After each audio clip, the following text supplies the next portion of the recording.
I wanted to top the video from last year because you really liked it.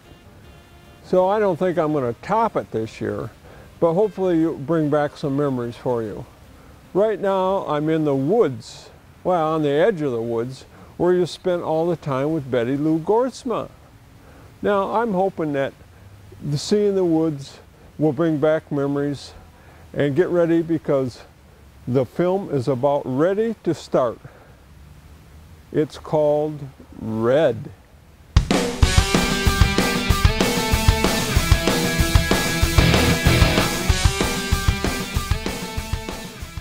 This is a story about a very pretty girl who has red hair and a shy country boy.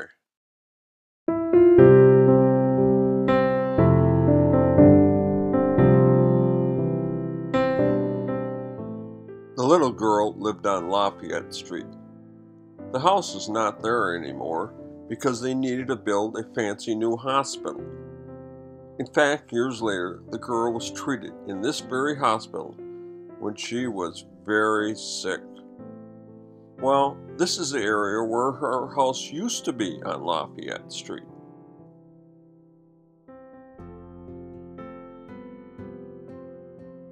When the little girl lived on Lafayette Street, she had a friend whose name was Patty, but the little redhead called her Potty.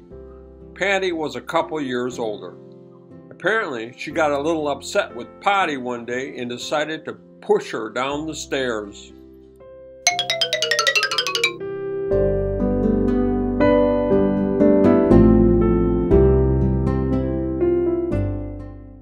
Patty's mother was horrified to see her little daughter go tumbling down the stairs.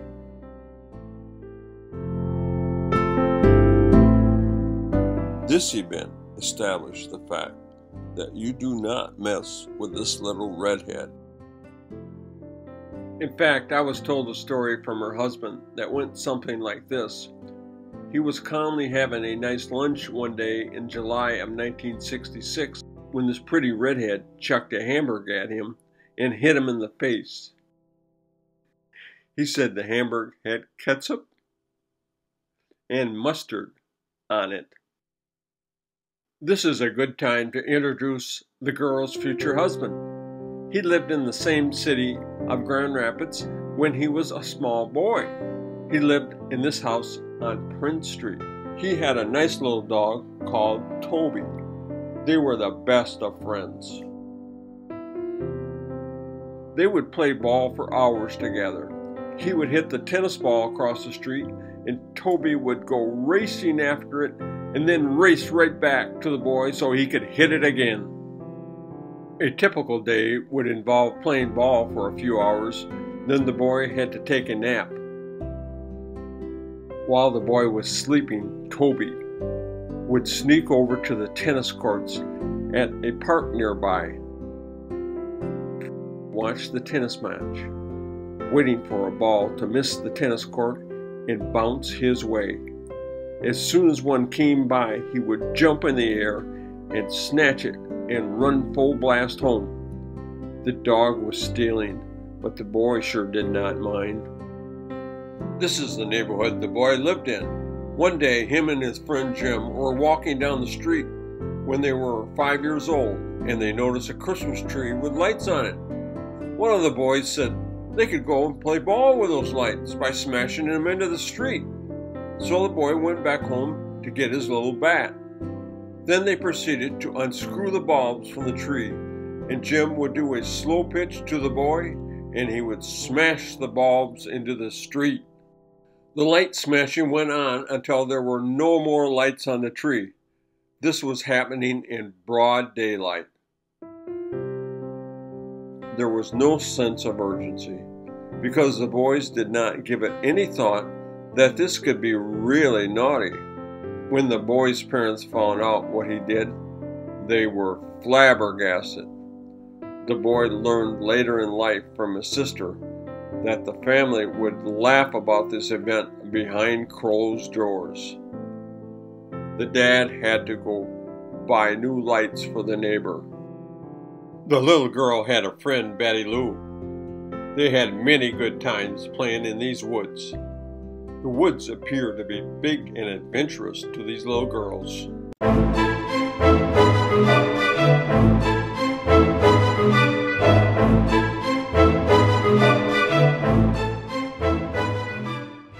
Moving on to the teen years, the country boy met her for the first time at this McDonald's.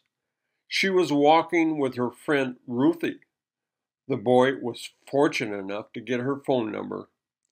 When he called her a few days later for a date, he was pleasantly surprised that she remembered him and that she actually said yes.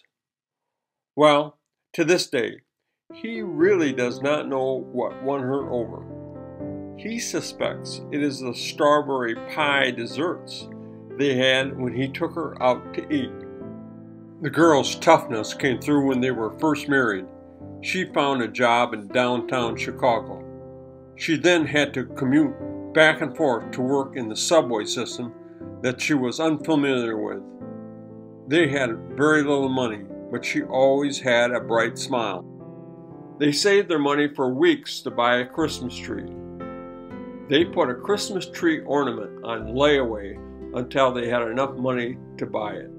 They enjoyed walks to get an ice cream cone. When it came time for John to turn in typed technical reports for school, he was emptying the trash one day and looked into the dumpster, and to his surprise, there were 2 cases in the dumpster. One case contained a pair of roller skates, and the other contained a typewriter. Just what was needed. The very long reports that contained complex math equations were always completed on time by his lovely wife.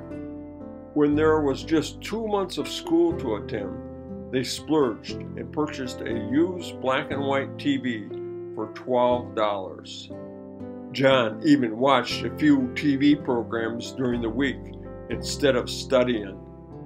Marcia, you have told me that I need a beginning, a middle, and an end to my videos.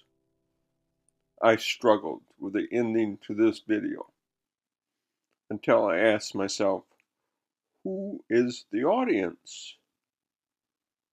Then the ending came very easy. This is straight from the gut. No matter what life has thrown at us, you have never once complained. No matter what move we made, there was never a tiny bit doubt in my mind that you were not 100% behind it. So that is the ending to a video that started in a very light-hearted manner. And now I find myself choking up at the end. I love you.